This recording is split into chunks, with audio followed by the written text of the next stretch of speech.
Eran las 10:37 de la noche de un viernes de octubre, cuando mi hijo me miró directamente a los ojos y dijo: «Mamá, instalé un rastreador en tu coche para tu seguridad. Con papá ya no aquí, alguien tiene que cuidarte».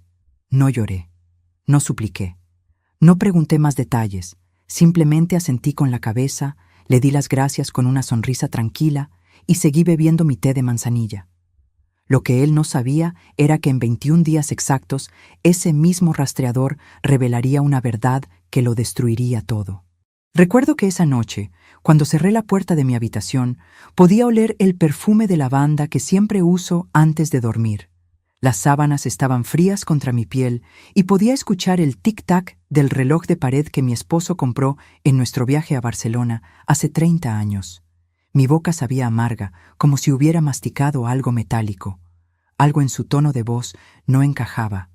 Algo en sus ojos cuando dijo «tu seguridad» se sintió vacío, calculado. Pero decidí no decir nada. Todavía no. Mi nombre es Patricia. Tengo 61 años. Y esta es la historia de cómo mi propio hijo intentó robarme todo lo que mi esposo y yo construimos durante 40 años de matrimonio.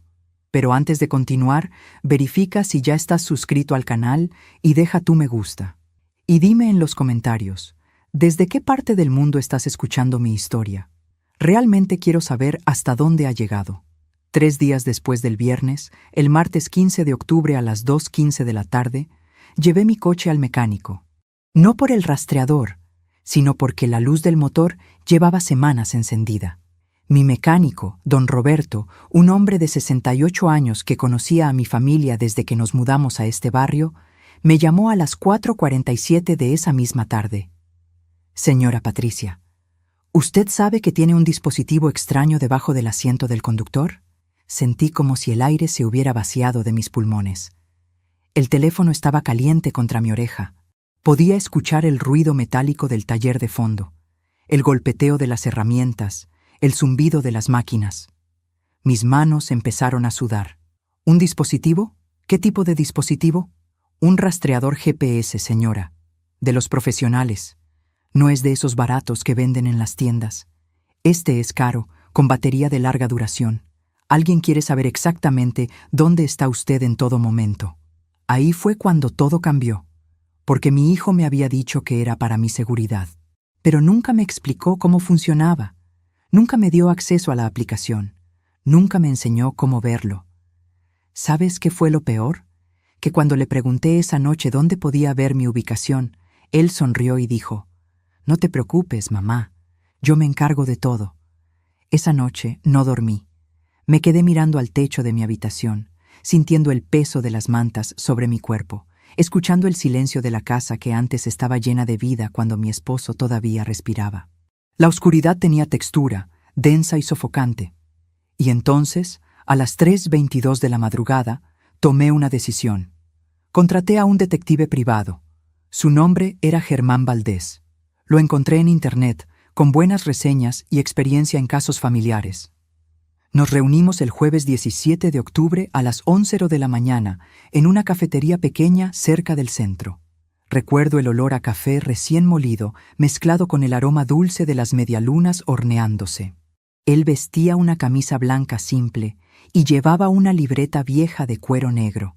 Yo llevaba el mismo suéter de lana azul que mi madre me tejió hace 20 años. Le conté todo. El rastreador. La muerte de mi esposo hacía 6 meses. La herencia que todavía estaba en proceso legal. Mi hijo único, Marco, de 35 años, casado con Daniela, sin hijos. Mi mejor amiga desde hace 12 años, Lucía, viuda como yo, que siempre estaba en mi casa, compartiendo el dolor de nuestras pérdidas. Germán me miró con esos ojos grises que habían visto demasiadas traiciones familiares y dijo algo que nunca olvidaré. «Señora Patricia, en mi experiencia, cuando alguien vigila a un ser querido sin su conocimiento real, es porque tiene algo que esconder o algo que tomar». Le pagué por adelantado. 3.000 euros para 2 semanas de investigación completa. Me pareció caro, pero ya hablaré de eso. El detective trabajó rápido. Demasiado rápido. El martes 22 de octubre, Exactamente 5 días después de contratarlo, recibí la primera llamada. Eran las 6:53 de la tarde. Yo estaba preparando sopa de verduras en la cocina. El vapor subía de la olla, empañando los vidrios de mis gafas. El teléfono vibró contra la mesada de granito. «Señora Patricia, necesito que se siente». Su voz sonaba diferente, más seria, más oscura. «¿Qué encontraste? Su hijo no está solo en esto. Hay alguien más, una mujer. Se encuentran 3 veces por semana en un hotel del centro, siempre los martes, jueves y sábados, siempre entre las 2:00 y las 4:00 de la tarde. Sentí como si el suelo se moviera bajo mis pies. Apagué la estufa. Mis manos temblaban tanto que tuve que apoyarme en la mesada. Podía sentir el frío del granito bajo mis palmas. «¿Quién es?». Hubo un silencio. Un silencio que duró exactamente 4 segundos, pero que se sintió como 4 horas. «Creo que necesitamos vernos en persona para esto, señora Patricia. Hay fotos. Y hay algo más que tiene que ver con la herencia de su esposo». Nos reunimos al día siguiente, miércoles 23 de octubre, a las 10:00 de la mañana, en el mismo café. Esta vez hacía frío afuera. Podía ver mi aliento condensándose en el aire mientras caminaba desde mi coche hasta la entrada. Llevaba mi abrigo negro, el que mi esposo me regaló en nuestro aniversario número 38. Todavía olía levemente a su colonia, aunque ya habían pasado 6 meses desde su muerte. Germán tenía una carpeta marrón sobre la mesa, gruesa, demasiado gruesa para solo 5 días de investigación. «Antes de abrir esto», dijo él, empujando la carpeta hacia mí, «quiero que sepa que lo que va a ver va a doler, y quiero que sepa que no estoy equivocado. Verifiqué todo 2 veces». Abrí la carpeta. La primera foto me quitó el aire de los pulmones. Era mi hijo Marco, entrando a un hotel. Pero no estaba solo. Estaba tomado de la mano con una mujer que yo conocía muy bien, una mujer que había llorado conmigo cuando mi esposo murió, una mujer que se había quedado a dormir en mi casa cuando yo no podía estar sola, una mujer que llamaba su segunda madre, Lucía, mi mejor amiga. Lo que no sabía entonces era que esto era solo el principio. Miré esas fotos durante lo que parecieron horas, pero fueron apenas minutos. Había 12 fotografías en total. Marco y Lucía entrando al hotel. Marco y Lucía saliendo del hotel. Marco besando su cuello en el estacionamiento.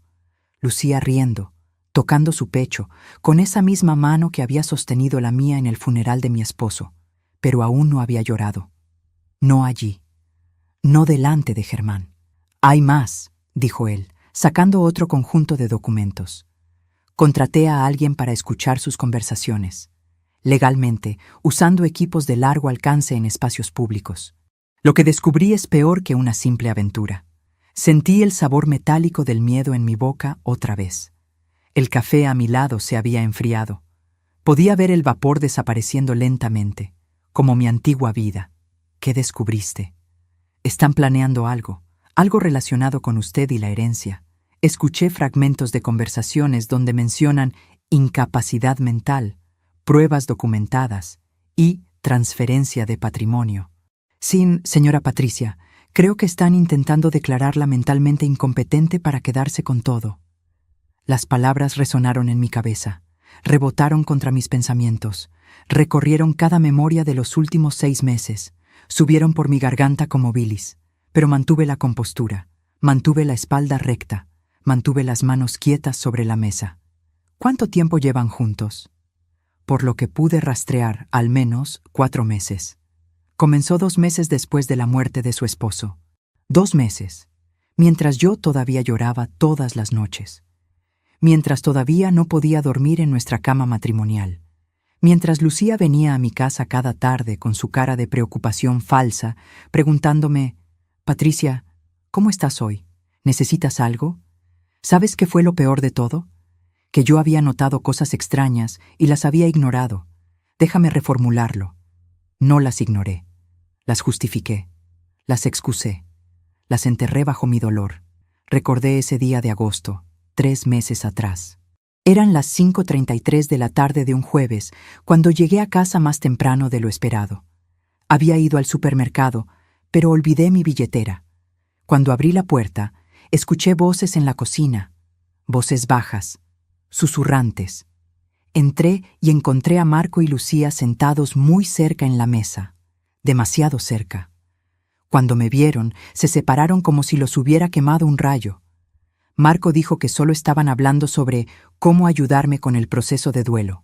Lucía sonrió y agregó: «Tu hijo es tan bueno contigo, Patricia, tan atento». Yo sonreí. Les agradecí. Y guardé ese momento incómodo en algún rincón de mi mente, donde guardaba todas las cosas que no quería examinar demasiado de cerca. Pero ya hablaré de eso. Ahora, sentada frente a Germán con esas fotos entre nosotros, todo cobraba sentido. Las visitas casuales de Lucía que siempre coincidían con las visitas de Marco. Las conversaciones que se detenían abruptamente cuando yo entraba a la habitación. Las miradas que pensé que estaba imaginando. «¿Qué me recomienda hacer?», pregunté. Germán se inclinó hacia adelante. Sus ojos tenían esa determinación que solo tienen las personas que han visto la maldad humana demasiadas veces. «No haga nada todavía. No les diga que sabe. Actúe normal. Mientras tanto, yo seguiré investigando. Necesitamos evidencia sólida de su plan. Necesitamos grabaciones claras, documentos. Algo que podamos usar si esto llega a los tribunales. ¿Y el rastreador? Déjelo donde está por ahora, que crean que tienen el control. Pero necesito que empiece a documentar todo, cada conversación extraña, cada visita. Cada vez que su hijo o Lucía digan algo sobre su salud mental, su memoria o su capacidad para manejar sus asuntos». Asentí, pero por dentro algo estaba cambiando. Algo duro estaba formándose en mi pecho, como piedra solidificándose. Ya no era solo la viuda vulnerable que ellos creían que era. Volví a casa esa tarde a las 12:47. El sol brillaba con esa luz cruel del mediodía que hace que todo se vea demasiado nítido, demasiado real. Estacioné mi coche en el garaje, sabiendo que en algún lugar, en la pantalla del teléfono de mi hijo, aparecía un punto que decía: «Mamá está en casa». Entré a mi sala. Todo se veía igual. El sofá donde mi esposo solía sentarse a leer el periódico. La lámpara que compramos juntos hace 20 años. Las cortinas color crema que yo misma cosí. Pero nada era igual. La casa que había sido mi refugio ahora se sentía como un escenario donde yo era la actriz principal en una obra que no había elegido protagonizar. Mi teléfono sonó. Era Marco. «Hola mamá, ¿cómo estás?». Su voz sonaba cálida, preocupada, perfectamente actuada. «Bien, hijo. Acabo de volver del centro». «¿Fuiste sola? Ya sabes que puedo acompañarte si necesitas». «No, estoy bien. Fui al café que me gusta». Hubo una pausa, breve, apenas un segundo, pero yo la escuché. «¿Al café? ¿Para qué?». «Para tomar un café, Marco. ¿Por qué preguntas?». «No, por nada. Solo me preocupo por ti. Últimamente te noto un poco distraída. ¿Segura que estás bien?». Ahí estaba, la primera semilla. Distraída. Esa palabra que se convertiría en confundida, luego en olvidadiza, luego en incompetente. «Estoy perfectamente bien, hijo». «Está bien, mamá. Solo cuídate». «Ah, por cierto, Lucía vendrá mañana a visitarte. Dice que hace días no te ve». «Claro que vendría». Tenía que mantener su papel de mejor amiga preocupada. Esa noche, sola en mi habitación, finalmente me permití romperme. Las lágrimas cayeron calientes sobre mis mejillas. Mojaron mi almohada. Mis hombros temblaron con sollozos silenciosos que salieron desde lo más profundo de mi estómago. Lloré por mi esposo. Lloré por mi hijo, que había perdido su brújula moral. Lloré por la amiga que nunca fue realmente mi amiga. Lloré por la mujer tonta que había sido, que había confiado tan ciegamente. Pero cuando amaneció el jueves 24 de octubre, cuando la luz del sol atravesó mis cortinas a las 6:15 de la mañana, me levanté de esa cama con algo nuevo en mi interior. No era solo dolor, era determinación, era furia fría y calculada. Era justicia esperando el momento perfecto para manifestarse. Lucía llegó ese jueves a las 3:00 de la tarde, tal como Marco había predicho. Tocó el timbre con su toque característico. 3 golpes rápidos. La dejé entrar con una sonrisa. Ella vestía un vestido nuevo, color azul marino, elegante, caro. Yo llevaba mi vieja bata de algodón que tenía más de 10 años. Patricia, querida, te extrañé tanto, dijo, abrazándome con esos brazos que habían rodeado el cuerpo de mi hijo. Su perfume era diferente, más joven, más seductor. ¿Cuándo había cambiado su perfume? Yo también, Lucía. Pasa, preparé tu té favorito. Nos sentamos en la cocina. Ella habló y habló sobre cosas sin importancia. El clima, el programa de televisión que estaba viendo, los precios del supermercado. Pero yo la observaba. Realmente la observaba por primera vez en meses. La forma en que sus ojos evitaban los míos, la forma en que su mano temblaba ligeramente cuando levantaba la taza, la forma en que revisaba su teléfono cada 5 minutos. ¿Estás esperando algún mensaje importante?, pregunté con inocencia. ¿Qué? No, solo, ya sabes, mi hija me escribe mucho. Mentira. Su hija vivía en otro país y apenas se comunicaban. En ese momento, algo dentro de mí hizo clic. Y tomé una decisión que cambiaría todo. Lo que ella no sabía era que en 17 días exactos, ese mismo teléfono que revisaba tan nerviosamente sería su perdición.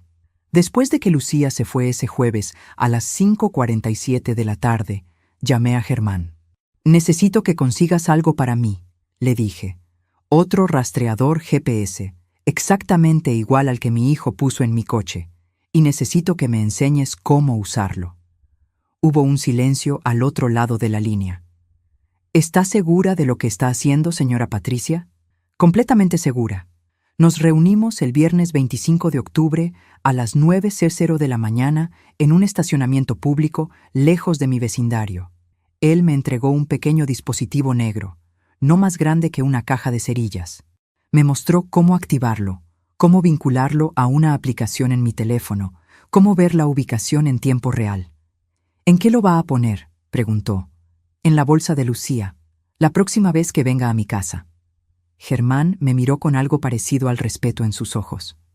«Está jugando un juego peligroso. Ellos empezaron el juego. Yo solo estoy aprendiendo las reglas». No tuve que esperar mucho. Lucía vino nuevamente el sábado 26 de octubre a las 2:30 de la tarde. Dijo que pasaba por el vecindario y quería saber cómo estaba. Mentira. Los sábados eran uno de sus días de encuentro con Marco en el hotel. Lo sabía por los informes de Germán. Pero ese sábado no fue al hotel. Ese sábado vino a mi casa. ¿Por qué? Lucía estaba más nerviosa que de costumbre. Sus dedos tamborileaban sobre la mesa. Su pie no dejaba de moverse. Y entonces dijo algo que hizo que todo mi cuerpo se pusiera en alerta. «Patricia, ¿has pensado en hablar con alguien? Ya sabes, un profesional, sobre tu duelo». Ahí estaba otra vez. Otro ladrillo en la pared que estaban construyendo. ¿Un profesional? ¿Te refieres a un psicólogo? Bueno, sí. O tal vez un psiquiatra. Marco está muy preocupado por ti. Dice que a veces olvidas cosas, que te confundes con las fechas, que dejas las puertas abiertas. Cada palabra era una mentira cuidadosamente construida. Nunca había olvidado nada. Nunca había dejado puertas abiertas. Pero ellos estaban creando una narrativa. Una historia de deterioro mental que podrían usar en los tribunales. No sabía que Marco estaba tan preocupado, dije, manteniendo mi voz suave, casi frágil. Tal vez tengas razón. Tal vez debería hablar con alguien. Los ojos de Lucía se iluminaron. Pensó que había ganado. Es solo que te queremos bien, Patricia. Eres como una hermana para mí. Una hermana. La palabra sabía a veneno en el aire. Ella fue al baño pocos minutos después. Dejó su bolsa sobre la silla de la cocina, una bolsa de cuero marrón, cara, que no tenía hace 6 meses. Me acerqué. Mis manos no temblaron. Abrí el cierre. Metí el rastreador en el bolsillo interior. Cerré el cierre. Volví a mi silla. Todo tomó 12 segundos. Cuando Lucía regresó, no notó nada. Se quedó otros 20 minutos, hablando sobre la importancia de cuidar mi salud mental, antes de despedirse con un beso en mi mejilla que se sintió como la mordida de una serpiente. En el momento en que su coche salió de mi entrada a las 4:03 de la tarde, abrí la aplicación en mi teléfono. Un punto rojo parpadeaba en la pantalla. Moviéndose por la calle principal, girando a la izquierda, dirigiéndose hacia el sur, hacia el hotel del centro.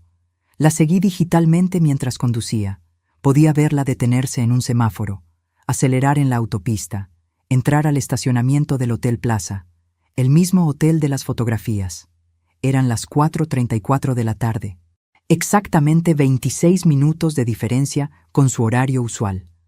Había venido a mi casa primero para cumplir su rol de amiga preocupada, y luego corrió a encontrarse con mi hijo.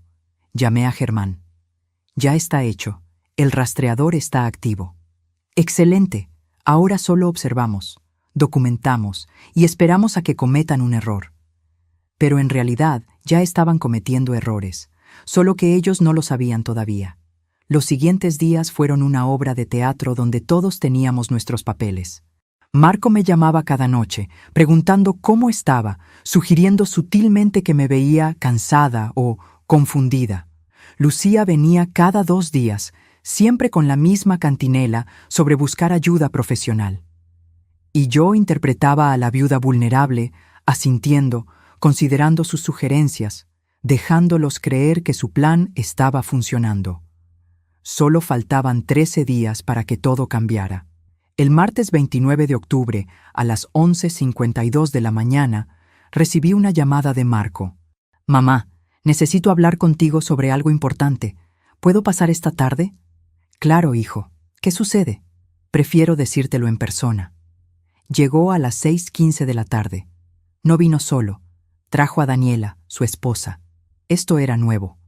Daniela casi nunca venía a visitarme.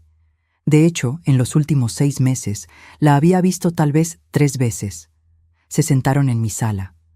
Marco tenía esa expresión seria que solía usar cuando era niño y había hecho algo malo, pero intentaba parecer responsable.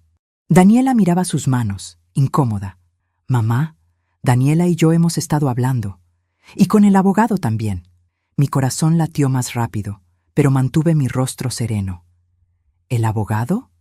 ¿Qué abogado? El abogado de la herencia de papá. Él nos sugirió que tal vez sería buena idea simplificar las cosas. Ya sabes, con todo el papeleo, los impuestos, la gestión de las propiedades. ¿Simplificar cómo? Bueno, si tú hicieras una transferencia de poder legal. A mí. Temporalmente, por supuesto. Solo para que yo pueda manejar los aspectos más complicados mientras tú te recuperas. Ahí estaba, el verdadero movimiento. No esperarían a una declaración judicial de incompetencia. Intentarían que yo misma les entregara el control. A veces confiamos demasiado en quienes no lo merecen. ¿También te ha decepcionado alguien que amabas? Comparte tu historia en los comentarios. Quiero leerte y saber que no estoy sola en esto. Respiré profundamente, como si estuviera considerándolo seriamente. Como si fuera una idea razonable presentada por un hijo amoroso.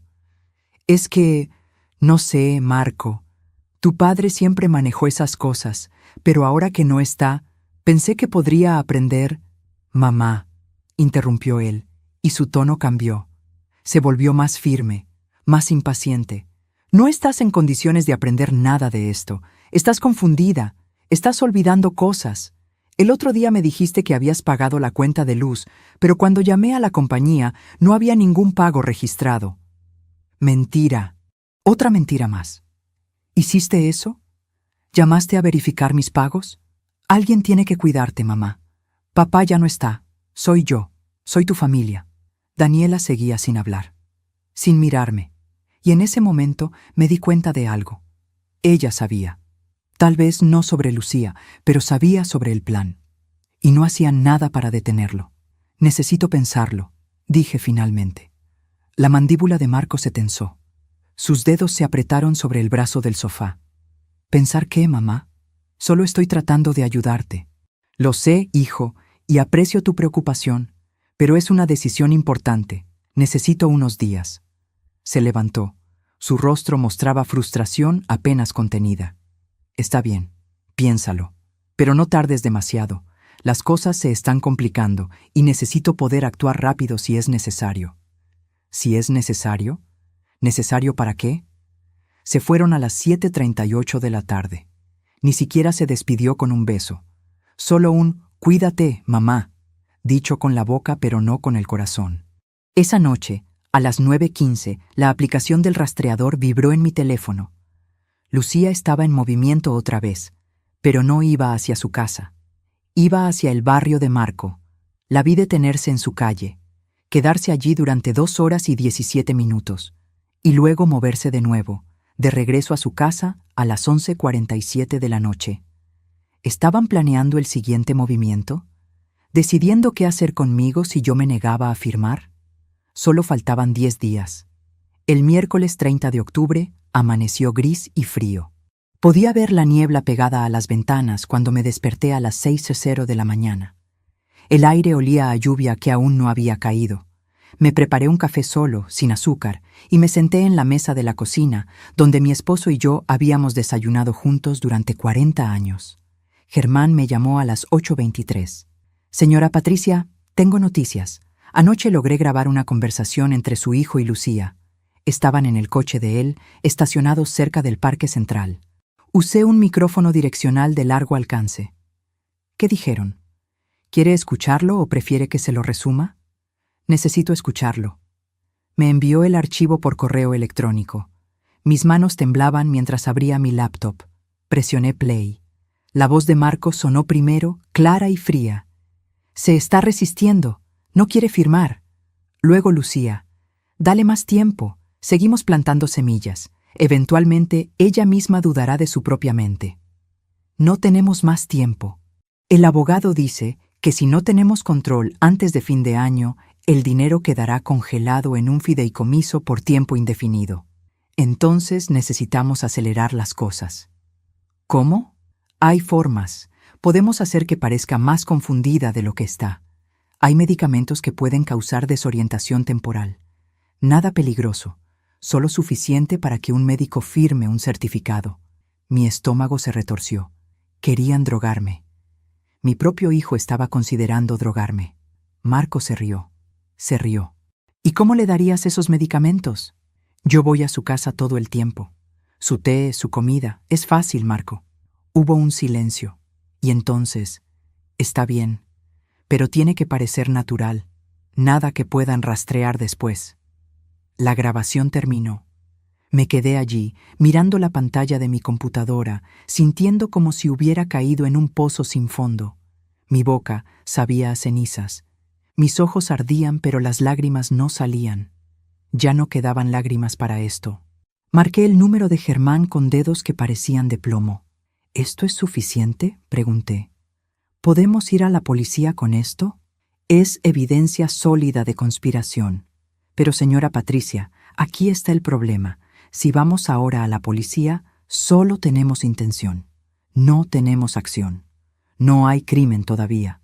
Lo mejor sería esperar a que intenten hacerlo y documentar el acto.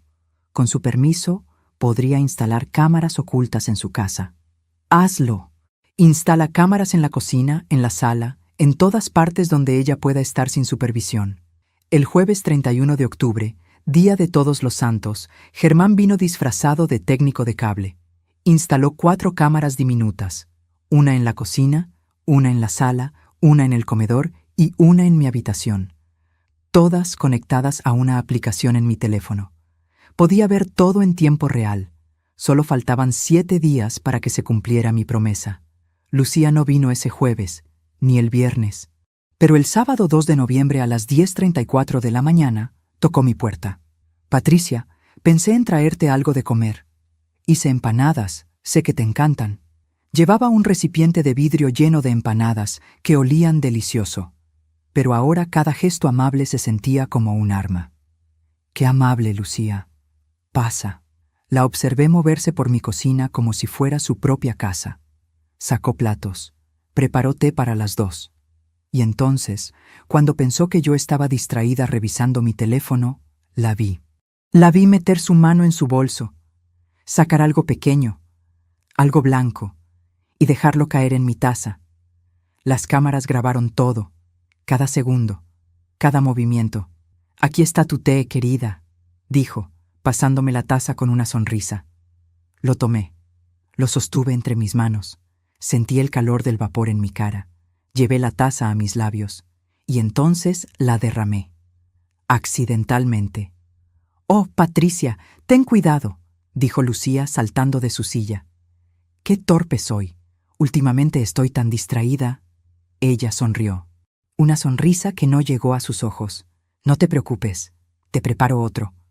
«No, no, ya tomé suficiente. Comamos las empanadas mejor». Comimos.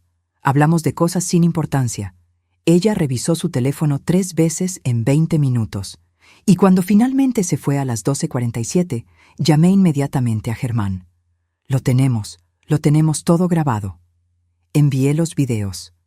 Germán los revisó y llamó a un contacto en la policía. Un detective de buena reputación que manejaba casos de abuso de ancianos y fraude familiar. Pero entonces sucedió algo que no esperaba. El domingo 3 de noviembre a las 4:15 de la tarde, Marco apareció en mi casa sin avisar. No tocó el timbre. Usó la copia de mi llave que yo le había dado años atrás para emergencias. Entró como una tormenta. Su cara estaba roja. Sus ojos tenían esa furia que nunca antes había visto en él. «¿Qué estás haciendo, mamá?» Mi sangre se heló. «¿De qué hablas? No me mientas. Sé que contrataste a alguien. Sé que me estás investigando». «¿Cómo lo sabía? ¿Cómo?» «Marco, no sé de qué». «¡Basta!», gritó. Su voz rebotó en las paredes de mi sala. «Un amigo te vio en ese café con un hombre. 2 veces, 3 veces. Hice algunas llamadas. Germán Valdés, detective privado. ¿Creíste que no lo averiguaría?» Mantuve la calma. Mantuve las manos quietas sobre mi regazo. No lloré. No supliqué. «Si me estás investigando, entonces sabes lo que estoy haciendo. Y si sabes lo que estoy haciendo, entonces tienes una conciencia muy sucia, hijo». Su rostro se contorsionó en algo que no reconocí. Ya no era mi hijo. Era un extraño con la cara de mi hijo. «Esa herencia no es solo tuya. Papá era mi padre también. Yo tengo derecho». «Tu padre te dejó lo que consideró justo. El resto es mío. Tú no necesitas todo ese dinero. Eres una vieja sola que no hace nada más que estar sentada en esta casa». Las palabras fueron como bofetadas. Cada una dejó una marca invisible en mi piel. «Creo que deberías irte, Marco. No me voy a ningún lado. Esta es mi casa tanto como tuya». «No, no lo es. Tu padre me la dejó a mí, solo a mí, y si no sales ahora mismo, llamaré a la policía». Se rió. Una risa amarga, cruel. «¿Y qué les dirás? ¿Que tu hijo vino a visitarte? Ellos pensarán que estás paranoica. Senil, exactamente lo que necesitamos que piensen». Se acercó. Demasiado cerca. Podía oler su colonia cara, la que nunca hubiera podido pagar sin la herencia anticipada que su padre le había dado antes de morir. Llevaba un reloj que costaba más que mi coche. «Escúchame bien, mamá. Vas a firmar esos documentos, vas a transferirme el control y vas a dejar de jugar a la detective. Porque si no lo haces, haré que te declaren incompetente de todas formas, y pasarás el resto de tu vida en un asilo, mirando por la ventana, preguntándote dónde salió todo mal». Ahí estaba, la amenaza completa, el abandono total. Mi hijo estaba dispuesto a encerrarme en un asilo para robarme todo, pero no lloré, no allí, no delante de él. «Está bien», dije en voz baja, «lo pensaré». «No, no lo pensarás, firmarás. El próximo viernes te enviaré al abogado. Y más te vale estar lista para cooperar». Se fue. Dejó la puerta abierta a propósito. Un gesto final de desprecio. Solo cuando escuché su coche alejarse, solo cuando vi por la ventana que realmente se había ido, me permití romperme. Me doblé sobre mí misma en el sofá. Las lágrimas cayeron silenciosas. Mi cuerpo tembló con sollozos que no hacían ruido. Pero ya hablaré de eso. Porque el próximo viernes, 8 de noviembre, era exactamente el día que había marcado en mi calendario. Exactamente 21 días después de aquella noche cuando descubrí el rastreador. Solo faltaban 5 días, y ellos no tenían idea de lo que yo había preparado. El lunes 4 de noviembre desperté con un plan. Ya no era la víctima pasiva esperando a que me salvaran. Era una mujer de 61 años que había sobrevivido 40 años de matrimonio, la muerte de su esposo, y ahora la traición de su propio hijo. Y tenía 4 días para preparar mi contraataque. Llamé a Germán a las 7:02 de la mañana. Necesito que hagas algo. Quiero que sigas a Marco y Lucía no solo cuando están juntos. Quiero saber cada lugar que visitan, cada persona con la que hablan, cada movimiento, y necesito que averigües algo más. ¿Quién es ese abogado que están usando? Ya lo investigué. Se llama Ricardo Méndez, tiene oficina en el centro, tiene un historial cuestionable. Ha sido investigado 2 veces por mala praxis, pero nunca procesado. Perfecto. Entonces, sabe cómo torcer las reglas sin romperlas completamente. Exactamente. Germán hizo una pausa. Luego dijo algo que cambió mi perspectiva de todo. Señora Patricia, hay algo más que descubrí. Su nuera, Daniela, presentó papeles de divorcio hace 3 semanas. Está dejando a Marco. El mundo se detuvo por un segundo. ¿Qué? Encontré los documentos en los registros públicos.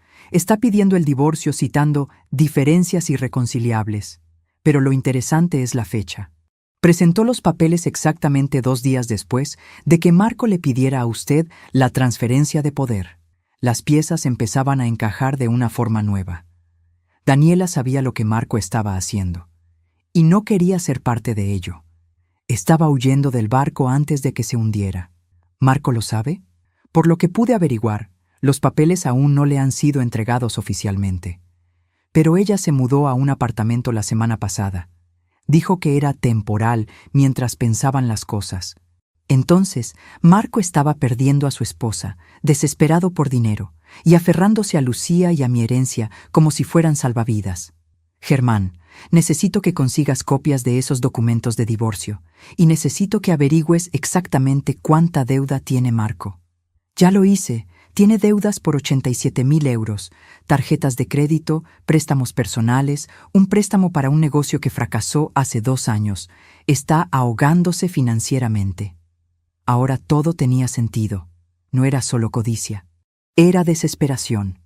Y las personas desesperadas hacen cosas terribles. Mientras te cuento todo esto, me pregunto desde dónde me estarás escuchando. Escribe el nombre de tu ciudad en los comentarios. Me encantaría saber hasta dónde llegan mis palabras. El martes 5 de noviembre, Lucía apareció nuevamente. Esta vez a las 3:47 de la tarde. No había avisado. Simplemente tocó la puerta con esa sonrisa falsa pegada en su cara. Patricia, pasaba por aquí y pensé en visitarte. Mentira. El rastreador en su bolsa mostraba que había venido directamente desde su casa, sin paradas. Había planeado esta visita. ¡Qué sorpresa, Lucía! Pasa. Se sentó en la sala. Parecía nerviosa. Sus ojos escaneaban la habitación como buscando algo. ¿Habría descubierto el rastreador? No. Si lo hubiera descubierto, no estaría aquí actuando normalmente. Patricia, necesito hablar contigo sobre algo delicado. Dime, es sobre Marco. Él está muy preocupado por ti. Me llamó ayer llorando. Dice que te está perdiendo, que ya no confías en él.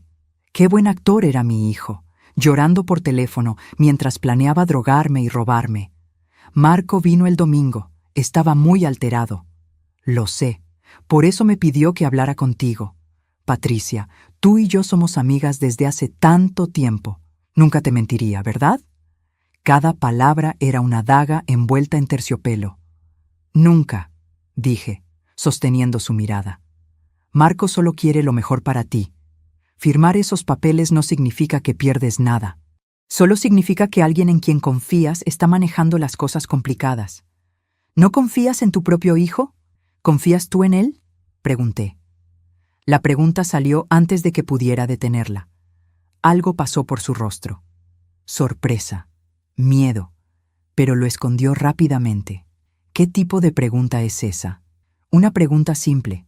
Marco es mi hijo. pero tú eres mi amiga.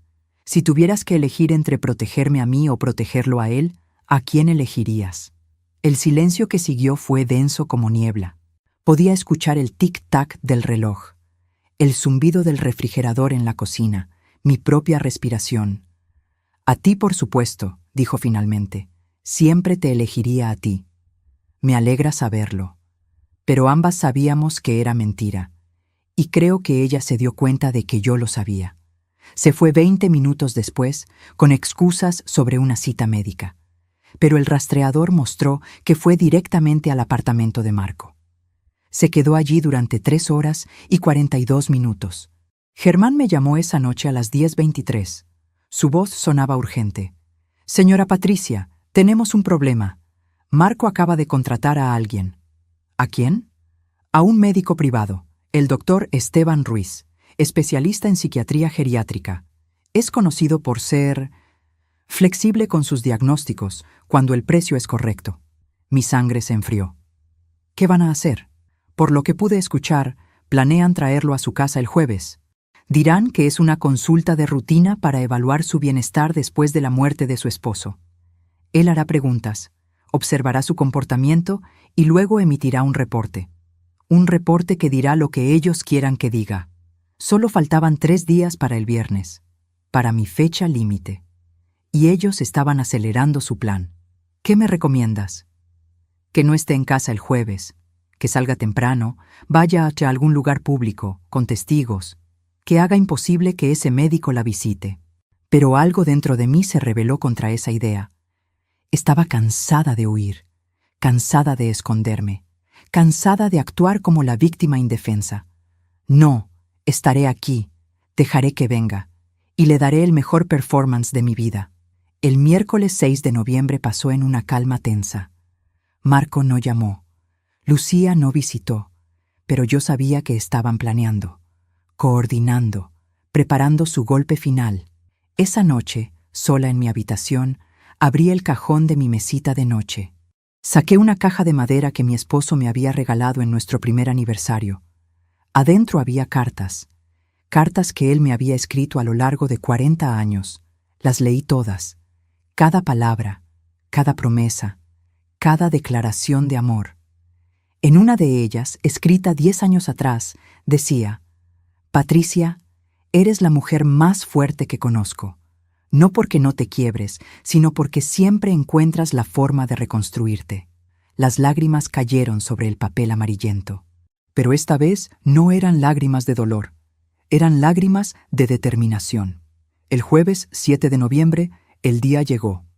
Marco llamó a las 9:14 de la mañana. «Mamá, hoy a las 2:00 de la tarde vendrá un médico a visitarte. Es solo una evaluación de rutina, nada de qué preocuparse». ¿Un médico? ¿Para qué? Para asegurarnos de que estás bien. Después de todo lo que has pasado, es normal que queramos verificar tu salud mental. No necesito un psiquiatra, Marco. No es un psiquiatra. Bueno, técnicamente sí, pero es solo una consulta. Por favor, mamá, por mí. La manipulación emocional era tan obvia que casi daba risa. Está bien, estaré aquí. A las 2:07 de la tarde tocaron mi puerta. Abrí y encontré a 3 personas, Marco, Lucía y un hombre de unos 50 años con un maletín negro de cuero. «Mamá, este es el doctor Ruiz». El doctor extendió su mano. La estreché. Su palma estaba fría y húmeda. «Señora Patricia, es un placer. Su hijo me ha contado mucho sobre usted».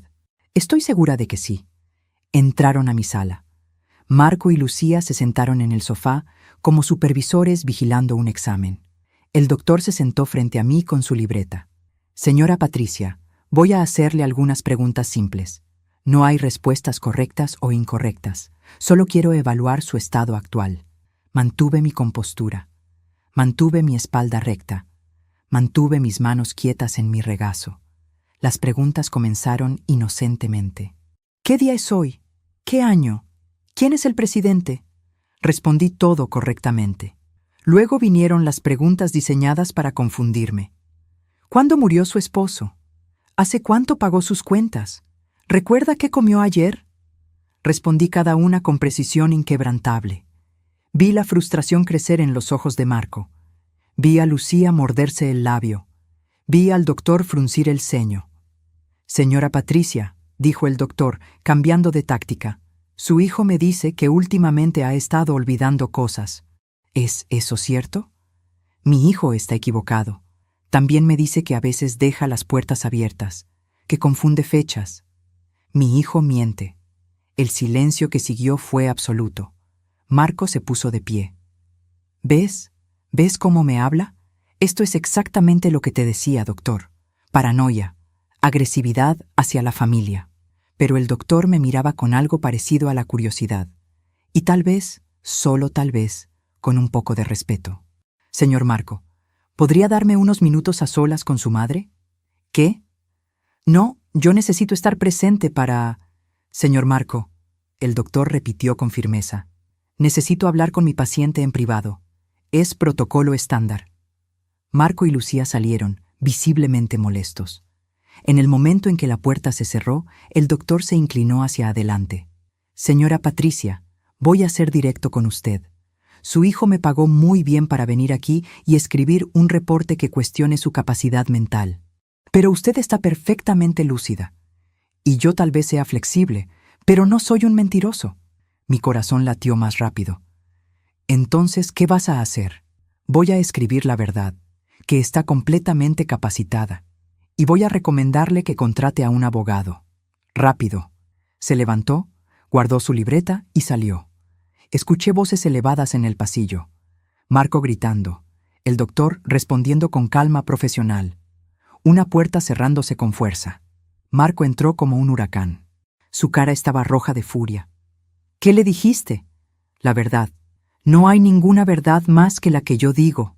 Y ahí estaba. La máscara había caído completamente.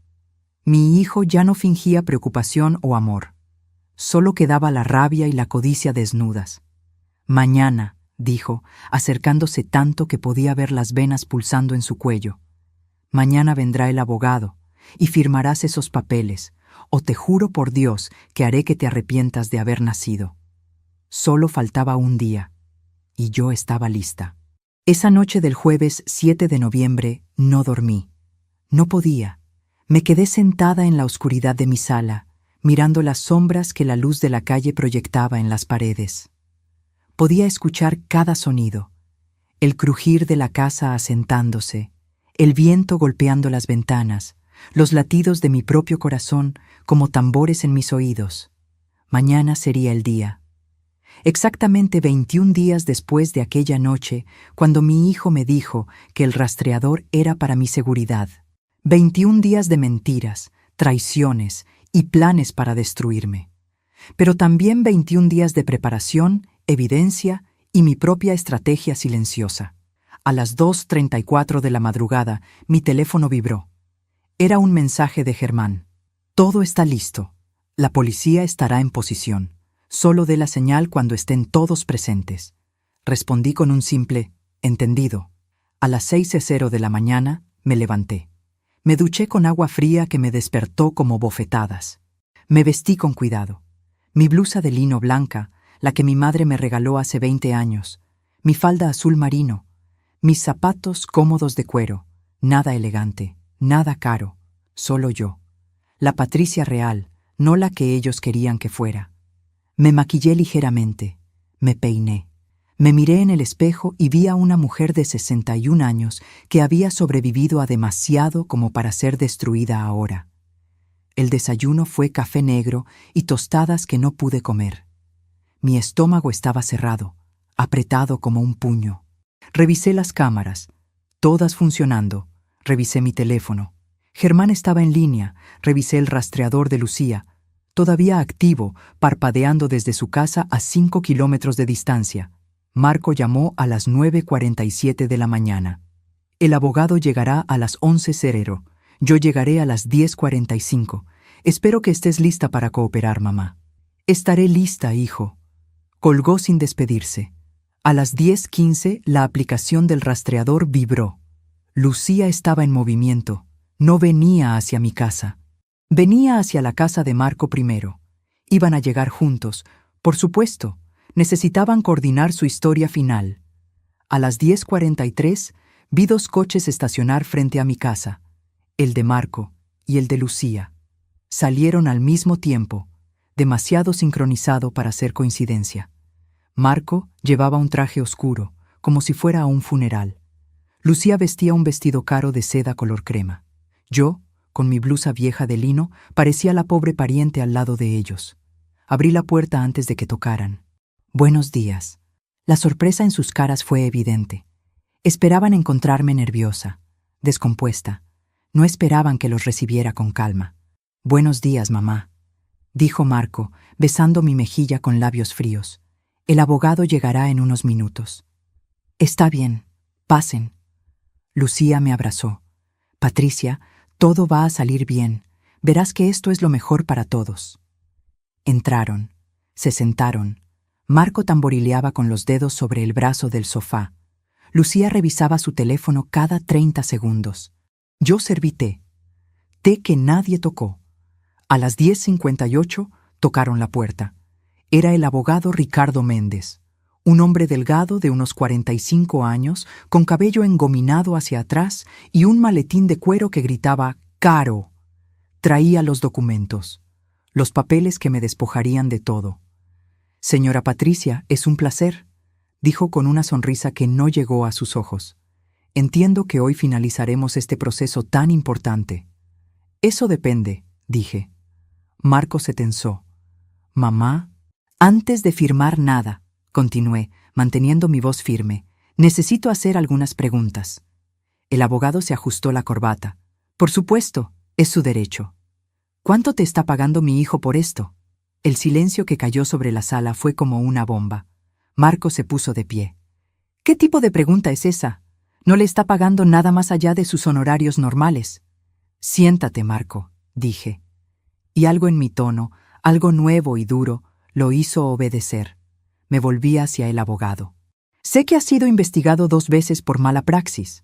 Sé que tu especialidad es encontrar vacíos legales para beneficiar a clientes sin escrúpulos. Sé exactamente quién eres». El abogado parpadeó. Su compostura profesional vaciló por un segundo. «Señora, no sé quién le ha dado esa información, pero le aseguro que... También sé que mi hijo te está pagando 15.000 euros por gestionar esta transferencia de poder. ¡Ocum! Una cantidad ridículamente alta para un trámite que debería costar 1/10 de eso. ¿Sabes qué me dice eso? Que te está pagando por tu silencio tanto como por tu servicio». Marco estaba blanco. Lucía había dejado de respirar. «Mamá, ¿qué estás haciendo?» «Lo que debía haber hecho hace semanas, defender lo que es mío». Me levanté. Caminé hacia la ventana. Podía ver mi reflejo en el vidrio. Podía ver sus reflejos detrás de mí, congelados en shock. «Marco, tengo algunas preguntas para ti también. No voy a... ¿Dónde estuviste el martes 22 de octubre, entre las 2:00 y las 4:00 de la tarde?» Silencio. «¿Y el jueves 24 de octubre? ¿Y el sábado 26? ¿Y cada martes, jueves y sábado desde hace 4 meses?» Vi en el espejo cómo Marco y Lucía intercambiaban miradas. Miradas de pánico apenas contenido. «No sé de qué hablas». «Estuviste en el Hotel Plaza, habitación 407, con Lucía». Las palabras cayeron como piedras en agua quieta. Las ondas se expandieron. El mundo se detuvo. Lucía se puso de pie. «Patricia, eso no es verdad. Entonces, explícame las fotografías. Explícame las grabaciones. Explícame los 4 meses de evidencia que tengo documentada de tu aventura con mi hijo». Su cara perdió todo el color. Se tambaleó como si la hubiera golpeado físicamente. Marco intentó recuperar el control. Está bien, sí. Lucía y yo tenemos una relación». «¿Y qué? Somos adultos. Papá ya no está. Tú no lo necesitas saber todo». «Tienes razón», dije, volteándome para mirarlo directamente. «No necesito saber sobre tu vida amorosa, pero necesito saber sobre el plan para drogarme, sobre el plan para declararme incompetente, sobre el plan para robarme mi herencia». El abogado se levantó. «Señora Patricia, creo que hay un malentendido». «Siéntese, señor Méndez. Todavía no he terminado. Mi voz resonó en la sala, rebotó en las paredes que yo había pintado. Viajó por los pasillos donde había caminado durante años. Llenó cada rincón de la casa que mi esposo y yo habíamos convertido en hogar. Tengo grabaciones, continué. Grabaciones de ustedes dos planeando drogarme. Grabaciones de Lucía poniendo algo en mi té. Grabaciones de cada mentira, cada manipulación, cada intento de hacerme parecer incapaz. Marco ya no intentaba negarlo. Su cara había pasado del blanco al rojo de la furia. ¿Nos grabaste? ¿Nos espiaste? Ustedes pusieron un rastreador en mi coche. Yo simplemente devolví el favor. Eres una... ¿Qué soy, Marco? ¿Una madre que no se dejó destruir por su propio hijo? ¿Una mujer que se defendió? ¿Qué palabra ibas a usar? Se acercó a mí. Sus manos se cerraron en puños. Por un momento pensé que me golpearía, pero entonces Lucía lo detuvo. Marco, vámonos. Esto está... No, dijo él sacudiéndose su mano. No nos vamos a ningún lado. Ella no puede probar nada. Son solo grabaciones. Pueden ser falsificadas. Pueden serlo, admití, pero no lo son, y la policía tiene expertos que pueden verificar su autenticidad. De hecho, saqué mi teléfono, marqué el número que tenía preparado. 2 toques. La señal. De hecho, están en camino ahora mismo. El pánico en sus ojos fue delicioso. Marco corrió hacia la puerta. La abrió y se encontró frente a frente con 2 oficiales de policía y el detective Hernández, el contacto de Germán. «¿Señora Patricia Domínguez?», preguntó el detective. «Soy yo. Recibimos su denuncia y tenemos una orden para revisar cierta evidencia. ¿Son estas las personas involucradas?» «Sí, mi hijo Marco y mi ex mejor amiga, Lucía». Los siguientes 30 minutos fueron un caos controlado.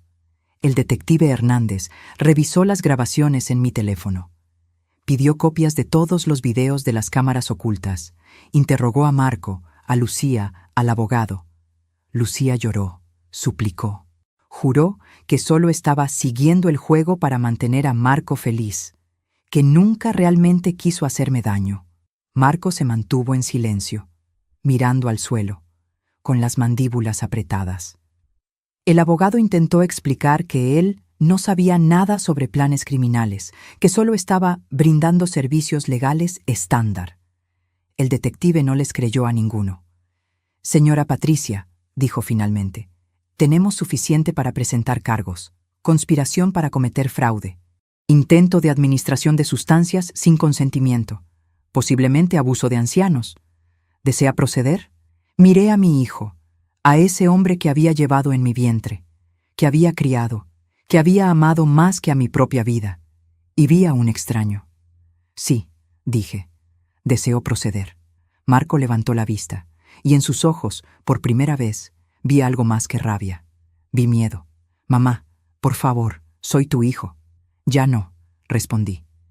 «Mi hijo murió el día que decidió destruirme». Se los llevaron. A los 3. Esposas en las muñecas de Marco y Lucía. El abogado iba adelante, ya llamando a su propio abogado. La casa quedó en silencio. Un silencio tan profundo que podía escuchar mi propia respiración. Germán apareció en la puerta minutos después. «Lo hizo, señora Patricia. Lo hizo», asentí. Pero no sentía triunfo. No sentía alegría. Solo sentía un vacío enorme donde antes había estado mi familia. «¿Ahora qué?», pregunté. «Ahora descansa. El proceso legal tomará tiempo, pero tiene toda la evidencia de su lado. Su herencia está segura, su libertad está segura, usted está segura». Segura. Esa palabra que Marco había usado hacía 21 días cuando puso el rastreador en mi coche. «Es para tu seguridad, mamá». Qué ironía que al final la única persona que me mantuvo segura fui yo misma. Esa noche, viernes 8 de noviembre a las 11:43, exactamente 21 días después de que todo comenzara, me senté en mi cama. Abrí la caja de cartas de mi esposo otra vez. Leí su última carta, escrita una semana antes de morir. «Patricia, si estás leyendo esto, significa que ya no estoy. Pero quiero que sepas algo. Eres más fuerte de lo que crees, más valiente de lo que imaginas, y mereces ser feliz. No dejes que nadie, ni siquiera nuestro hijo, te quite eso. Vive, lucha, gana. Las lágrimas cayeron sobre el papel, pero esta vez eran diferentes. No eran lágrimas de dolor o traición, eran lágrimas de liberación. Había ganado. Pero el precio había sido todo lo que me quedaba de familia. ¿Valió la pena? Mañana comenzaría a responder esa pregunta. Los días que siguieron al viernes 8 de noviembre fueron extraños. La casa estaba demasiado silenciosa. El teléfono no sonaba. No había visitas sorpresa de Lucía. No había llamadas diarias de Marco preguntando cómo estaba. Era como si hubiera ganado la guerra, pero perdido todo en el proceso. El lunes 11 de noviembre, a las 9:32 de la mañana, recibí una llamada del detective Hernández. Señora Patricia, necesito que venga a la estación. Hay algunos desarrollos que debe conocer. Llegué a las 10:15. El detective me esperaba en una sala pequeña que olía a café viejo y papel. Me senté en una silla de plástico incómoda que crujió bajo mi peso. Tenemos un problema, dijo sin preámbulos. Lucía está cooperando, está contando todo, cada detalle del plan. ¿Eso no es bueno? Sí y no. Lo que está diciendo es peor de lo que pensábamos. Abrió una carpeta, sacó papeles, documentos con sellos oficiales, fotos. El plan no era solo obtener control de su herencia, era eliminarla. Las palabras flotaron en el aire como humo venenoso. Eliminarla. No incapacitarla, eliminarla. ¿Qué significa eso exactamente? Según Lucía, una vez que tuvieran el control de sus finanzas, planeaban aumentar gradualmente las dosis de sedantes, hacer que pareciera un deterioro natural. Eventualmente, sus problemas mentales se volverían tan severos que necesitaría cuidado institucional. Y una vez allí, alejada de cualquiera que pudiera notar los cambios, no terminó la frase. No necesitaba hacerlo. Mi boca se llenó con ese sabor metálico otra vez. Mis manos se cerraron sobre los brazos de la silla. Podía sentir el plástico frío y duro bajo mis palmas.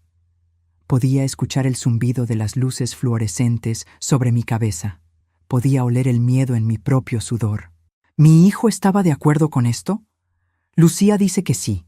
Dice que fue idea de él, que ella al principio se resistió, pero él la convenció diciéndole que podrían estar juntos, sin esconderse, sin complicaciones, y con suficiente dinero para vivir como siempre habían querido. Respiré. Adentro, afuera, adentro, afuera. ¿Qué más dijo? Que el rastreador no era solo para vigilarla, era para establecer patrones, para saber exactamente cuándo usted estaba sola, cuándo era seguro actuar, cuándo nadie notaría si algo pasaba. Cada revelación era como una puñalada. No en el corazón, en algo más profundo, en ese lugar donde guardaba mis recuerdos de Marco niño. Marco riendo, Marco abrazándome y diciéndome, «Te amo, mamá». Ese Marco ya no existía. Tal vez nunca existió. ¿Qué pasará ahora? Los cargos se ampliarán. Conspiración para cometer asesinato. Lucía tendrá una sentencia reducida por cooperar. Pero Marco, el detective hizo una pausa. Marco puede enfrentar entre 15 y 25 años de prisión. 25 años. Mi hijo pasaría el resto de su juventud en una celda. Y yo era la razón. Necesita saber algo más, continuó el detective. Daniela, su nuera, se puso en contacto con nosotros. Quiere hablar con usted. ¿Daniela? ¿Por qué? Dice que tiene información que puede ayudar al caso, y dice que le debe una disculpa.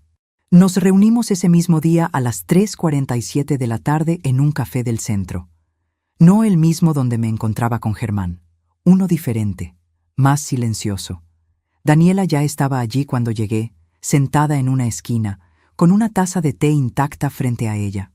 Se veía diferente, más delgada, más vieja. Tenía ojeras profundas y las manos le temblaban cuando levantó la vista y me vio. «Patricia», dijo, y su voz se quebró. Me senté frente a ella. No dije nada. Solo esperé. Yo sabía, comenzó. No todo, pero sabía que algo estaba mal. Marco cambiaba, se volvió secreto, obsesionado con el dinero, y luego empezó a hablar sobre ti de formas que me asustaban. ¿Qué decía? Decía que eras un obstáculo, que con tu esposo muerto tú eras lo único entre él y la vida que merecía. Decía que habías tenido suficientes años buenos y que ahora era su turno. Las palabras dolían, pero ya no me sorprendían. Nada podía sorprenderme después de todo lo que había descubierto. Yo debía haberte advertido, continuó Daniela, con lágrimas corriendo por sus mejillas. Debía haber hecho algo, pero tenía miedo. Miedo de que si decía algo, si me oponía, él me haría algo a mí también. ¿Te amenazó? Ella asintió. Una noche, hace 2 meses, discutimos sobre ti. Yo le dije que estaba siendo cruel, que era su madre. Él me agarró del brazo tan fuerte que me dejó moretones. Me dijo que si decía algo a alguien, me arruinaría. Que tenía formas de hacer que pareciera que yo era inestable. Loca. Ahí estaba otra vez. El mismo patrón. Amenazas, manipulación, control. Por eso pedí el divorcio, dijo. No podía seguir viviendo con él. No podía seguir siendo cómplice con mi silencio. La miré. Esta mujer joven que había estado casada con mi hijo durante 8 años, que había comido en mi mesa, que había celebrado Navidades con nosotros, que también era víctima de quien mi hijo se había convertido. Te creo, dije finalmente. Y te perdono. Ella sollozó, un sollozo profundo que sacudió todo su cuerpo. También necesito decirte algo más, dijo cuando pudo hablar de nuevo. Encontré documentos en la oficina de Marco. Antes de irme, los guardé. Pensé que podrían ser importantes. Sacó un sobre de su bolsa. Lo empujó hacia mí. Lo abrí con dedos que temblaban ligeramente. Adentro había papeles, documentos financieros, estados de cuenta y algo más, algo que hizo que mi sangre se helara. Era una póliza de seguro de vida, a mi nombre, por 2 millones de euros, tomada 3 meses atrás sin mi conocimiento, con Marco como único beneficiario. ¿Cómo es esto posible? Yo nunca firmé esto. Mira la firma, dijo Daniela. La miré. Era mi firma, perfectamente imitada. Pero yo nunca había firmado ese documento. Es falsificación, dijo Daniela. Él practicó tu firma durante semanas. Lo vi haciéndolo. Pensé que era para algo del banco, algo legítimo. Pero ahora todo tenía sentido. No solo querían mi herencia, querían el dinero del seguro, y para obtenerlo, yo tenía que morir. El sobre cayó de mis manos. Los papeles se esparcieron sobre la mesa. Podía ver las palabras beneficiario Marco Domínguez, en letras negras y frías. Mi hijo había planeado matarme por 2 millones de euros. Necesito llevar esto a la policía, dije, recogiendo los documentos con manos que ya no temblaban. Ya no había espacio para el temblor. Solo quedaba la furia helada y determinada. Daniela asintió. Haré lo que sea necesario. Testificaré. Contaré todo lo que vi, todo lo que escuché. Gracias. No me agradezcas. Debí haber hecho esto hace meses. Nos separamos en la puerta del café. Ella hacia su nueva vida sin Marco. Yo hacia la estación de policía con evidencia que añadiría años a la sentencia de mi hijo. El detective Hernández revisó los documentos a las 5:33 de la tarde. Su cara se puso seria mientras leía. Esto es grande, señora Patricia. Esto prueba premeditación clara. Con esto, no hay forma de que él pueda alegar que fue un plan improvisado o un error de juicio. Esto demuestra que planeó su muerte durante meses. ¿Qué pasa ahora? Ahora presentamos cargos adicionales, fraude, falsificación, y cambiamos la acusación de conspiración para cometer asesinato a intento de asesinato premeditado. Señora Patricia, su hijo va a pasar el resto de su vida en prisión. Debería haber sentido victoria. Debería haber sentido justicia. Pero solo sentía un vacío enorme que ninguna sentencia podría llenar. Esa noche, de vuelta en mi casa, me senté en la oscuridad de mi sala. No encendí luces. Solo me senté allí, en el mismo sofá donde Marco se había sentado hacía días, amenazándome. En el mismo lugar donde Lucía había fingido ser mi amiga durante meses. Mi teléfono sonó. Era un número desconocido. Casi no contesto, pero algo me hizo responder. «Mamá», era la voz de Marco. Rota, desesperada. «No deberías estar llamándome». «Lo sé, pero necesito que sepas algo». «No hay nada que necesites saber». «Mamá, por favor, solo escúchame, solo una vez más». El silencio se extendió entre nosotros como un abismo. «Está bien, habla». «Yo lo siento, siento todo. No sé qué me pasó. El dinero, las deudas, Lucía, todo se volvió más grande que yo. Y perdí el control. Perdí quién era». «No perdiste nada, Marco. Elegiste. Elegiste el dinero sobre tu madre. Elegiste una mujer sobre tu familia. Elegiste matarme sobre vivir con menos. Nunca te hubiera matado realmente. El seguro, los planes, eran solo fantasías, solo formas de sentir que tenía control sobre algo. Mentiras. Todo lo que sale de tu boca son mentiras. Mamá, soy tu hijo». «No, mi hijo está muerto. Tú eres solo un extraño con su cara». Colgué. El teléfono cayó de mi mano. Y finalmente, después de semanas de contenerme, de mantener la compostura, de ser fuerte, me permití colapsar completamente. Lloré como no había llorado ni siquiera en el funeral de mi esposo. Lloré por el hijo que perdí, por la amiga que nunca tuve, por los años que desperdicié confiando ciegamente, por la familia que se desintegró en cenizas. Lloré hasta que no quedaron más lágrimas, hasta que mi garganta estaba raw, hasta que el amanecer comenzó a filtrarse por las ventanas.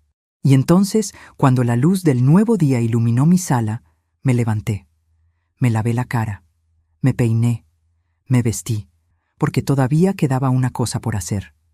Una última confrontación antes de que todo terminara.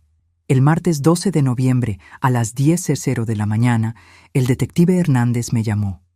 «Señora Patricia, Marco ha pedido verla. Dice que hay algo que necesita decirle antes del juicio preliminar. No está obligada a aceptar, pero quería que lo supiera». «¿Dónde está?» «En la prisión preventiva del centro. Podemos organizar una visita para hoy si lo desea».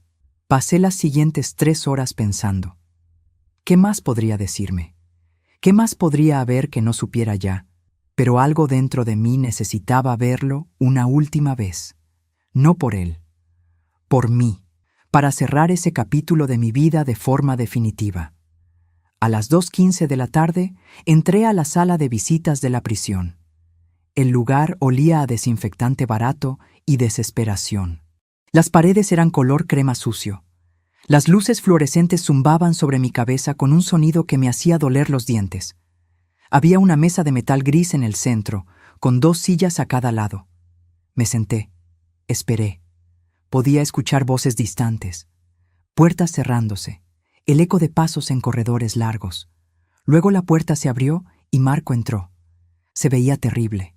Había perdido peso en solo 4 días. Su uniforme de prisión color naranja le quedaba grande. Tenía ojeras profundas y una barba descuidada que nunca le había visto. Sus ojos, antes tan llenos de arrogancia y rabia, ahora estaban vacíos. Se sentó frente a mí. No nos tocamos, no nos saludamos. «Gracias por venir», dijo finalmente. «No vine por ti, vine por mí, para cerrar esto». Asintió. Sus manos estaban sobre la mesa, esposadas. Podía ver las marcas rojas en sus muñecas, donde el metal rozaba su piel. «Mamá, necesito que sepas la verdad, toda la verdad. Ya sé la verdad. Planeaste drogarme, robarme, matarme. ¿Qué más hay que saber? ¿Por qué? El por qué no me importa, Marco. Debería importarte, porque no empezó conmigo, empezó con papá». El mundo se detuvo. El zumbido de las luces se silenció. Todo mi cuerpo se tensó. ¿Qué tiene que ver tu padre con esto? Marco respiró profundamente. Sus ojos finalmente me miraron directamente. Papá me dijo antes de morir que yo nunca sería como él, que yo era débil, irresponsable, que había trabajado toda su vida para construir algo y yo lo desperdiciaría todo. Me dijo que le daba vergüenza llamarme su hijo. Las palabras cayeron como piedras en mi estómago. Mi esposo nunca me había mencionado esa conversación. Eso no justifica. No estoy justificando nada, interrumpió. Solo te estoy diciendo por qué. Porque cuando papá murió, yo no sentí tristeza, sentí rabia.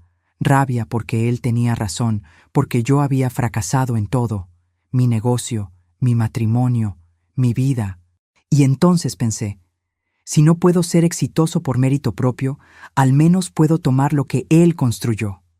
Puedo demostrarle, aunque esté muerto, que yo también puedo tener lo que él tenía. Entonces todo esto, ¿fue venganza contra tu padre muerto? Al principio, pero luego se convirtió en algo más. Se convirtió en necesidad. Las deudas crecían. Daniela me estaba dejando. Lucía apareció y me hizo sentir importante, deseado, y el plan simplemente creció, como una bola de nieve rodando montaña abajo, y cuando quise detenerla ya era demasiado tarde. Siempre tuviste opción de detenerte. Lo sé, pero no lo hice, y ahora pagaré por eso el resto de mi vida. Nos quedamos en silencio. Podía escuchar mi propia respiración. Podía sentir el frío de la silla de metal bajo mis piernas. Podía ver cada arruga en la cara de mi hijo, cada marca de insomnio, cada señal de que su vida tal como la conocía había terminado. ¿Qué querías que viniera a escuchar?, pregunté finalmente. Quería decirte algo que no dije en la llamada del otro día. Algo que es cierto, aunque no me creas.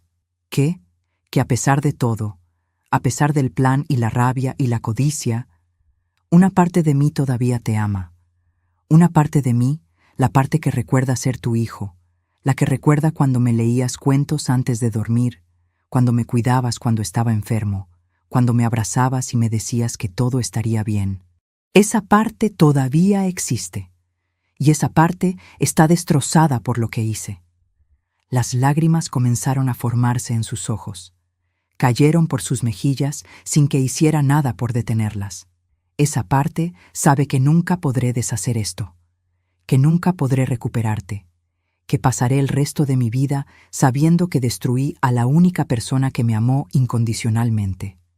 Algo dentro de mí se quebró, no porque lo perdonara, no porque olvidara, sino porque vi, por primera vez en semanas, a mi hijo real detrás del monstruo en que se había convertido. Marco, dije, y mi voz salió más suave de lo que esperaba. Yo también te amé incondicionalmente. Pasado, porque el amor tiene límites, y tú cruzaste todos. Lo sé, pero necesito que entiendas algo. No hice esto para castigarte, lo hice para sobrevivir. Lo hice porque me diste a elegir entre tu libertad o mi vida. Y elegí mi vida. Hiciste lo correcto. Todavía me pregunto si hice lo correcto. ¿Y tú? ¿Qué habrías hecho en mi lugar? Escríbelo en los comentarios. Realmente quiero saber lo que piensas. Me levanté. La visita había terminado. No había más que decir. Adiós, Marco. Adiós, mamá. Caminé hacia la puerta. Mi mano estaba en el pomo cuando su voz me detuvo. Mamá, una última cosa. Lucía, ella no te amaba, pero yo sí. A mi manera retorcida y egoísta, yo sí. No me di vuelta, no respondí. Simplemente abrí la puerta y salí. El detective Hernández me esperaba en el pasillo. ¿Cómo estuvo? Necesario. Salimos de la prisión a las 3:47 de la tarde. El sol brillaba con esa luz clara de noviembre que hace que todo se vea nítido y frío. Respiré el aire libre profundamente. Olía a escape de coches y hojas secas. Nunca había apreciado tanto el simple acto de respirar aire que no oliera a encierro. Señora Patricia, dijo el detective mientras caminábamos hacia su coche. Hay algo más que necesita saber. Hemos estado investigando más profundamente las finanzas de Marco. Encontramos algo interesante. ¿Qué? Transferencias de dinero, de la cuenta de Lucía a la cuenta de Marco, por un total de 45.000 euros en los últimos 6 meses. ¿Lucía le estaba dando dinero? Sí, y eso cambia la dinámica. No era solo un romance, era una inversión. Ella estaba financiando su estilo de vida, esperando recuperarlo multiplicado cuando obtuvieran su herencia. Otra capa de traición. Otra mentira debajo de las mentiras. ¿Cuándo es el juicio preliminar? El viernes 15 de noviembre. 3 días. Necesitará testificar. ¿Está lista para eso? Estaré lista. Los siguientes 2 días fueron una preparación intensa. Reuniones con fiscales, revisión de evidencia, práctica de testimonio. Me hicieron las preguntas más difíciles una y otra vez, preparándome para el contrainterrogatorio. ¿Es cierto que su hijo siempre fue problemático? No. ¿Es cierto que usted lo controló financieramente toda su vida? No. ¿Es cierto que usted sabía sobre su relación con Lucía y la usó para manipular esta situación? No. Una y otra vez. Hasta que mis respuestas eran firmes como rocas. El jueves 14 de noviembre por la noche no pude dormir. Me quedé despierta mirando el techo, pensando en lo que diría mañana, pensando en cómo sería estar en esa sala, mirando a mi hijo mientras contaba cómo había intentado destruirme. A las 2:34 de la madrugada me levanté. Fui a la cocina. Preparé té de manzanilla, el mismo que Lucía había intentado envenenar. Pero esta vez era solo té. Solo agua caliente y hojas secas y el aroma reconfortante de algo simple y seguro. Me senté en la mesa donde mi familia había comido durante años, donde habíamos celebrado cumpleaños y navidades, donde habíamos reído y discutido y vivido. Y tomé una decisión. El viernes 15 de noviembre llegó con un cielo gris y amenaza de lluvia. Me vestí con cuidado. Mi mejor traje. Nada caro, pero digno. Me maquillé. Me peiné. Me miré en el espejo y vi a una mujer que había sobrevivido. La sala del tribunal estaba llena. Germán estaba allí. Daniela también. Algunos vecinos que se habían enterado del caso. Periodistas en la parte de atrás. Y en la mesa de los acusados, Marco y Lucía, cada uno con su abogado. El juez entró a las 10:03 de la mañana. Un hombre mayor de unos 60 años con cabello blanco y ojos que habían visto demasiadas tragedias familiares. Caso número 2024-876. El Estado contra Marco Domínguez y Lucía Morales. Cargos: conspiración para cometer asesinato, intento de asesinato premeditado, fraude, falsificación y administración de sustancias controladas sin consentimiento. La Fiscalía presentó primero. Mostraron las grabaciones, las fotos, los documentos, la póliza de seguro falsificada. Todo estaba allí, expuesto como un cadáver en una mesa de autopsia. Luego me llamaron a testificar. Caminé hacia el estrado. Mis zapatos sonaban fuerte contra el suelo de madera. Me senté. Puse mi mano sobre la Biblia. Juré decir la verdad y conté mi historia. Conté sobre el rastreador, sobre las mentiras, sobre las visitas de Lucía con su té envenenado, sobre las amenazas de Marco, sobre el plan para declararme incompetente, sobre la póliza de seguro que nunca firmé. Hablé durante 1 hora y 17 minutos. Mi voz nunca tembló. Mis manos permanecieron quietas en mi regazo. Miré directamente a Marco mientras hablaba. Él no pudo sostener mi mirada. Cuando terminé, el abogado de Marco se levantó para el contrainterrogatorio.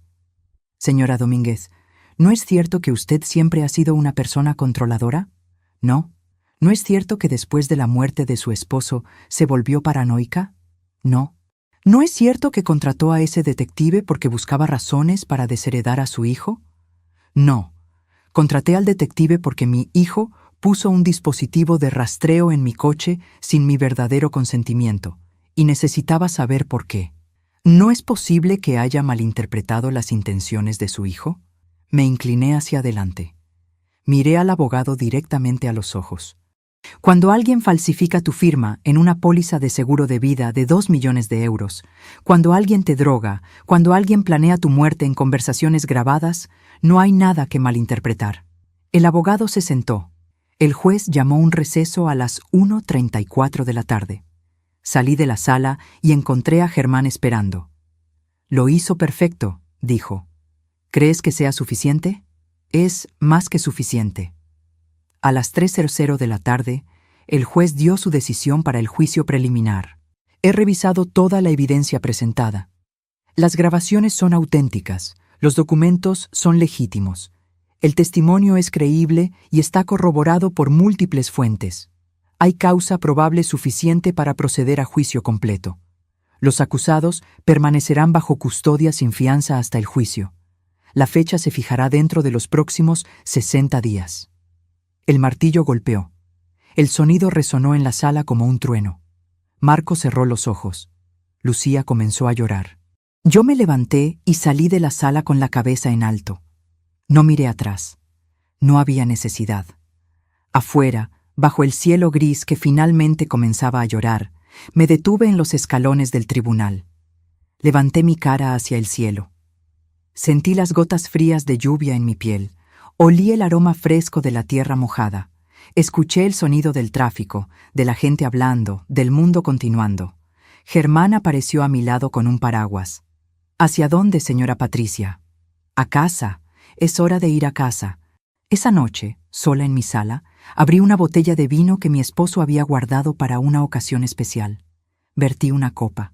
Levanté el vidrio hacia la foto de él en la repisa. Lo hice. Dije en voz alta a la habitación vacía. Sobreviví. Gané. Me defendí. Como tú dijiste que haría. Bebí. El vino era rico y complejo, con capas de sabor que se desplegaban en mi lengua. Sabía a victoria. Amarga y dulce al mismo tiempo. Exactamente 23 días después de aquella noche, cuando mi hijo puso el rastreador en mi coche, cuando me dijo que era para mi seguridad, finalmente estaba segura. Pero el precio había sido perder a mi hijo para siempre. ¿Valió la pena? Todavía no lo sé. Pero era eso o dejar que me destruyera. Y yo elegí vivir. Han pasado 6 meses desde aquel viernes en el tribunal. Hoy es 15 de mayo, un día soleado de primavera donde las flores que planté con mi esposo hace 20 años están floreciendo otra vez en mi jardín. El juicio completo terminó hace 3 semanas. Marco fue sentenciado a 22 años de prisión. Lucía recibió 12 años por cooperar con la fiscalía. El abogado Ricardo Méndez perdió su licencia y enfrenta sus propios cargos criminales. Daniela finalizó su divorcio y se mudó a otra ciudad, buscando un nuevo comienzo lejos de todo esto. Y yo sigo aquí, en esta casa, en esta vida. Pero ya no soy la misma mujer que era hace 6 meses. Esta mañana me desperté a las 6:30, como hago todos los días ahora. Preparé mi café. Me senté en la mesa de la cocina donde solía desayunar con mi esposo, donde mi hijo comía cuando era niño, donde Lucía fingía ser mi amiga. Pero ahora esa mesa no está llena de fantasmas, está llena de posibilidades. He aprendido algo en estos meses, algo que debía haber aprendido hace mucho tiempo. Estar sola no es lo mismo que estar vacía, y perder familia no significa perder propósito. Después del juicio, muchas cosas cambiaron. Algunos vecinos dejaron de hablarme. Decían que fui demasiado dura con mi propio hijo, que una madre de verdad hubiera encontrado otra manera, que la familia se perdona siempre.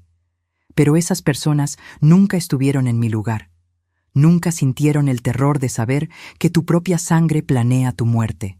Nunca tuvieron que elegir entre su vida o la libertad de su hijo. Pero otros vecinos me sorprendieron, como la señora Martínez del número 42, que vino con un pastel casero y me dijo: «Hiciste lo que tenías que hacer. Ser madre no significa ser mártir». Como don Roberto, mi mecánico, quien me cambió el aceite gratis y me dijo: «Eres la mujer más valiente que conozco». Y como Germán, quien se ha convertido en algo más que mi detective. Se ha convertido en mi amigo. Viene a tomar café cada martes por la mañana. No hablamos del caso. Hablamos de libros, de películas, de la vida. Me recuerda que todavía hay personas buenas en el mundo. Hace 2 meses empecé algo nuevo. Me ofrecí como voluntaria en un centro para víctimas de abuso familiar. Comparto mi historia con mujeres que también han sido traicionadas por quienes se suponía debían amarlas. Les digo lo que nadie me dijo cuando lo necesitaba: que está bien defenderte, que está bien poner límites, que el amor sin respeto no es amor, es manipulación. Una de esas mujeres, Carmen, de 58 años, me abrazó la semana pasada y me dijo: «Tú me salvaste la vida. Ver que alguien como tú, una madre, pudo defenderse de su propio hijo, me dio el valor para denunciar a mi esposo. En ese momento entendí algo. Mi dolor no fue en vano. Mi pérdida sirvió para algo. Si mi historia puede salvar aunque sea una vida, entonces valió la pena contarla. Hace 3 semanas recibí una carta de Marco. La primera desde la sentencia. La leí en mi jardín, bajo el mismo árbol donde él jugaba cuando era niño, donde yo lo empujaba en el columpio, donde le enseñé a andar en bicicleta. La carta decía: «Mamá, no espero tu perdón, no lo merezco, pero quiero que sepas que cada día en esta celda pienso en quién fui y en quién pude haber sido. Pienso en todas las formas en que te fallé. No como hijo al final, sino mucho antes. Cuando elegí el dinero sobre los valores que intentaste enseñarme. Cuando elegí el orgullo sobre la humildad. Cuando elegí culparte por mis fracasos en lugar de tomar responsabilidad. Pasaré los próximos 22 años con esto. Y si hay algo después de esta vida, pasaré la eternidad pidiendo perdón». Doblé la carta. La guardé en la caja donde guardo las cartas de mi esposo. No porque lo haya perdonado, sino porque es parte de mi historia. Y mi historia merece ser recordada completa, con todo su dolor y toda su verdad. ¿Lo perdonaré algún día? No lo sé. Tal vez el perdón no es algo que sucede de repente, como en las películas. Tal vez es algo que construyes poco a poco, piedra por piedra, día tras día. O tal vez hay cosas que simplemente no se perdonan y eso también está bien. Lo que sí sé es esto: soy libre. Libre de las mentiras, libre del miedo, libre de la persona que intentaron convertirme en algo que no era. Mi herencia está segura. Las propiedades que mi esposo y yo construimos están a mi nombre. Ya hice un nuevo testamento. Cuando yo muera, todo irá a organizaciones de caridad, a refugios para víctimas de abuso, a centros para ancianos, a lugares donde puede hacer diferencia real. Marco no recibirá nada, y esa no es venganza, es consecuencia. Esta tarde, mientras riego mis flores, pienso en aquella noche de octubre, cuando todo comenzó. Eran las 10:37 de la noche de un viernes, cuando mi hijo me dijo que el rastreador era para mi seguridad. Recuerdo cómo sonrió, cómo sus ojos no mostraron culpa, como yo, en mi ingenuidad, en mi necesidad de creer que mi hijo todavía era bueno, le creí. Pero ahora, 6 meses después, en este día soleado de mayo, mientras el agua cae sobre las rosas que mi esposo plantó, entiendo algo fundamental. La seguridad no viene de que otros te protejan. Viene de protegerte a ti misma. Viene de conocer tu valor. Viene de establecer límites incluso cuando eso significa perder a quienes amas. Las palabras que mi hijo dijo aquella noche resonaron por mi casa. Rebotaron en las paredes que yo había pintado con mi esposo. Recorrieron el pasillo donde había colgado fotos de nuestra familia. Subieron las escaleras que había limpiado durante años. Pero ya no resuenan. Las he reemplazado con nuevas palabras. Palabras de fuerza. Palabras de supervivencia. Palabras de dignidad recuperada. He aprendido que la familia no es solo sangre, es respeto, es lealtad genuina, es amor que no viene con condiciones o agendas ocultas. Y si la sangre no te da eso, entonces está bien buscar familia en otros lugares, en amigos como Germán, en mujeres como Carmen en el centro de víctimas, en vecinos como la señora Martínez que trae pasteles sin juzgar. También he aprendido que envejecer no significa debilitarse. Tengo 61 años. Algunos pensaron que por mi edad sería presa fácil, que sería demasiado frágil, demasiado ingenua, demasiado necesitada de familia como para defenderme. Pero demostré que la edad trae algo que la juventud no tiene: perspectiva, paciencia, la capacidad de jugar el juego largo y jugar para ganar. Si pudiera volver atrás, ¿cambiaría algo? Esa pregunta me persigue algunas noches cuando no puedo dormir. ¿Hubiera criado a Marco diferente? ¿Hubiera sido más estricta? ¿Menos permisiva? ¿Lo malcrié dándole demasiado? ¿O lo fallé no dándole suficiente? Pero luego recuerdo algo que mi esposo me dijo años atrás. No puedes controlar quién se convierte la gente. Solo puedes controlar quién eres tú. Y yo fui una buena madre. No perfecta, pero buena. Le di amor, estructura, valores. Lo que él hizo con eso fue su elección, no mi culpa. Esta noche, cuando el sol se pone y la luz dorada llena mi jardín, me siento en el mismo columpio donde empujaba a Marco cuando tenía 5 años. El metal cruje bajo mi peso. Puedo escuchar pájaros cantando en los árboles. Puedo oler el aroma de las flores mezclándose con la brisa fresca de la tarde. Puedo sentir el aire suave en mi piel. Y me doy cuenta de algo. Sigo aquí, a pesar de todo. A pesar de los planes para drogarme, declararme incompetente, matarme. A pesar de la traición de mi hijo y mi mejor amiga. A pesar de perder lo que pensé que era mi familia. Sigo aquí, respirando, viviendo, encontrando nuevos propósitos, construyendo una nueva vida desde las ruinas de la anterior. Y si esta vieja mujer de 61 años pudo defenderse de su propio hijo, si pudo usar las mismas herramientas que él usó contra ella para protegerse, si pudo mantenerse digna bajo presión y ganar contra todos los pronósticos, entonces tal vez tú también puedes. Tal vez tú también puedes defender tus límites. Tal vez tú también puedes elegir tu propia vida sobre la comodidad de otros. Tal vez tú también puedes sobrevivir lo que creías que te destruiría, porque al final eso es lo que somos, sobrevivientes. No víctimas, sobrevivientes. Y esta es mi historia. No terminó como pensé que terminaría. No terminó con una familia reunida alrededor de una mesa en Navidad. No terminó con un hijo agradecido y una madre orgullosa. Terminó con verdad, con justicia, con dignidad, con una mujer que eligió vivir. Y 23 días después de aquella noche en octubre, cuando prometí que algo cambiaría la vida de mi hijo para siempre, cumplí mi promesa. Cambió su vida. Cambió la mía. Cambió todo. Pero yo sigo aquí, bajo este cielo que se oscurece, en este jardín que florece, en esta vida que casi pierdo, pero que ahora es completamente mía. Y eso, al final, es suficiente.